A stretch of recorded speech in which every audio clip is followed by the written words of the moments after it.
Gaspard Proust, vous avez quelque chose de très différent des autres humoristes de votre génération, mais même des plus âgés, des plus jeunes. C'est que vous avez connu 2 guerres. En Slovénie d'abord, votre pays d'origine, puis en Algérie. Oui. Vous êtes retrouvé, c'était quand même pas de bol, quitter la Slovénie pour aller en Algérie ou quitter l'Algérie pour aller en Slovénie. En tout cas, se retrouver dans ces 2 pays ça s'est pas télescopé tout de suite. On m'a quand même laissé respirer pendant. Alors attendez, la guerre en Slovénie c'était en 90 et en Algérie nous sommes partis en 93. Donc on m'a quand même laissé souffler pendant 3 ans et demi. Mais dans les 2 cas, tout à coup, vous êtes réveillé le matin avec des attentats ou des tanks devant votre fenêtre. Oui, j'ai vu. Bon, alors la guerre en Slovénie, c'était pas très, mais bon, c'est quand même bizarre. Puis à l'Algérie, c'est l'éclatement de l'ex-Yougoslavie. C'est vrai que c'est pas tellement en Slovénie que ça. Nous, on a vraiment eu beaucoup de chance. Hein. On a vraiment eu beaucoup de chance. J'ai quand même vu un hélicoptère se péter la gueule. J'ai quand même vu des tanks dans les rues.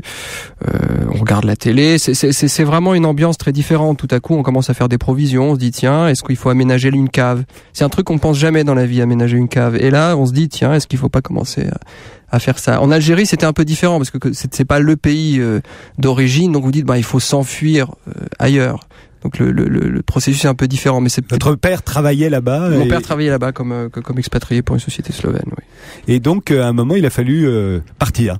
Il a fallu partir en cours d'année, donc j'ai fini à Aix-en-Provence où j'ai passé mon bac et puis voilà, c'était au mois de décembre dans un lycée catholique de la Nativité.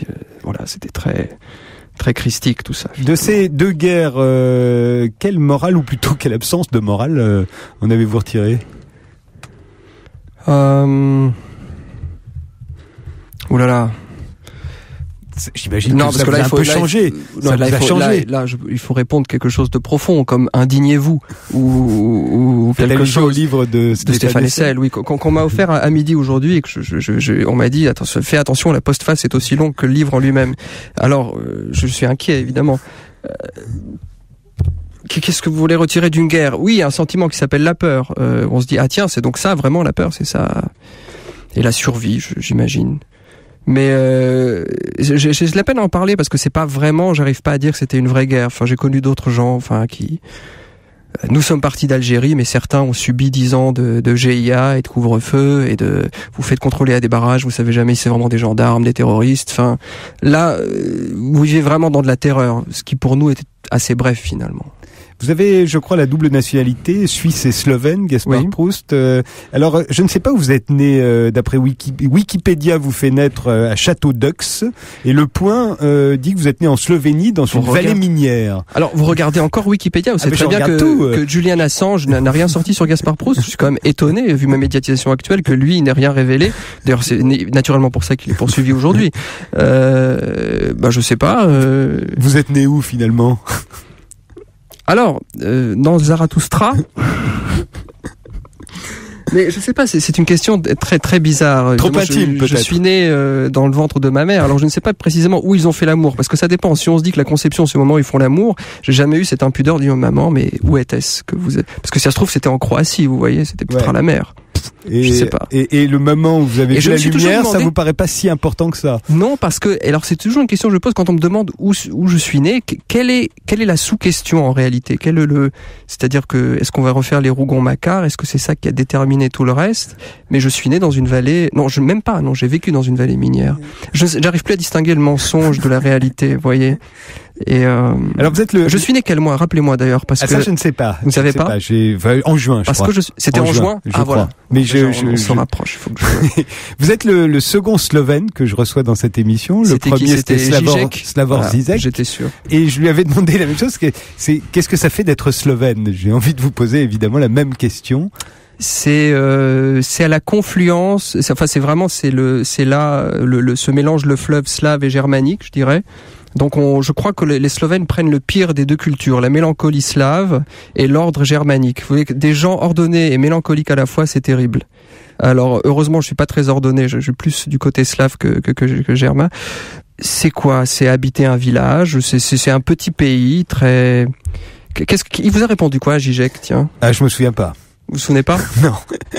Je sais pas si j'arriverai à faire plus profond comme réponse. Vous avez, je crois, une mère serbe. Votre père lui-même a des origines autrichiennes. J'ai l'impression qu'il y a toute la Mitteleuropa chez ça a chez évolué Gaspard parce Proust. que ma mère était serbe il y a encore 2 interviews. Oui. Et entre-temps, je crois qu'elle est devenue, qu'est-ce que je l'ai mis? J'ai mis autrichienne. Vous l'avez Ou mis- c'est mon père qui est revenu autrichien. Voilà. En Parce tout que cas, ça, ma grand-mère, du coup, l'était vraiment. Mais c'est très, oui, tout est très Mitteleuropa. Mais ça, c'est peut-être l'amour de Johann Strauss. Dans le fond, c'est autre chose. Mais oui, en fait, de toute façon, la Slovénie, c'est un peu ça. Hein. C'est ce pays malheureux qui, je pense, dans le fond, se sent slave, mais qui se sent quand même en même temps très suisse, parce que des peuples slaves, c'est le plus germanique. Vous voyez, donc on regarde beaucoup plus vers l'Autriche et l'Allemagne que vers le Sud. Et c'est dommage, parce que les Serbes sont des gens beaucoup plus amusants que les Autrichiens. et alors, si j'en crois cette biographie, vous arrivez en France, donc à Aix-en-Provence. Mm-hmm. Et comment avez-vous appris le français? Où? C'était en Algérie, tout à coup? En Algérie, Vous c'était au CP. Vous le parlez très bien, vous n'avez aucun accent. Aucun. Mais on m'a poussé dans une classe. Alors je ne parlais pas d'un mot de français. Je suis arrivé. Il y avait une école américaine. On me dit bon, on va pas faire ça quand même. C'est pas. On a un certain respect dans la famille. On va pas. Parce qu'il y avait une fête américaine où les gens ils grillent des hamburgers et tout. Mon père trouvait ça sordide. Il s'est dit non, tu feras le lycée français. Et donc on m'a poussé dans une classe de CP où je ne pipais pas. Enfin, je ne connaissais pas un mot de français. Au bout de 3 mois, paraît-il, j'ai parlé. Je me suis mis à parler comme ça et voilà.